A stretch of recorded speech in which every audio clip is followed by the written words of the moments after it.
Well, here near the OnCars headquarters in Northern California, we don't even know what rain looks like anymore. But many of you have been getting plenty of it. And torrential floods.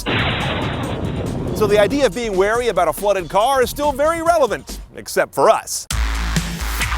The problem with a flooded car is that you never really dry it out, at least not in terms of the effect of water getting into orifices and systems that were never supposed to see water. And that water is often salty. That raises hell with metal corrosion and damage to electronics and wiring.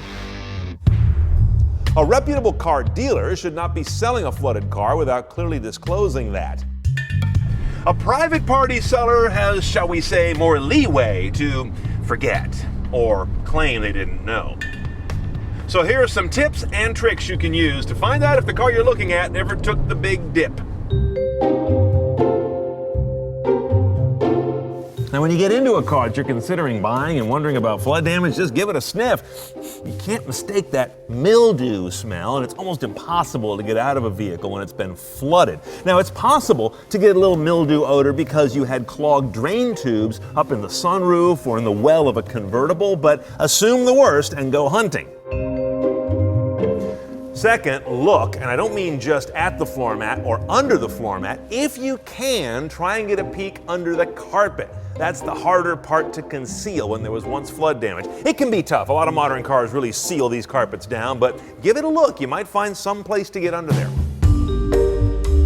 And third, feel. Feel around up above the glove box, inside that little well, down in the seat tracks and rails as well. What you're looking for is little traces of mud that might get on your hands. I mean, how else would it get up there, certainly at this height?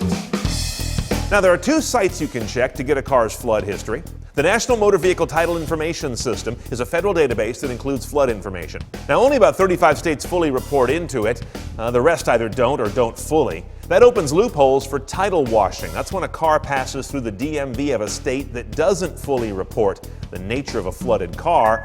Flags like water damage, total loss, or salvage title then drop off the car's history. Also, check the National Insurance Crime Bureau site. It's run by the insurance industry. They report in all cases where claims have been attached to a car that was flooded or some other way totaled. Both are free to check, and both, as you can see, will have some holes in their data.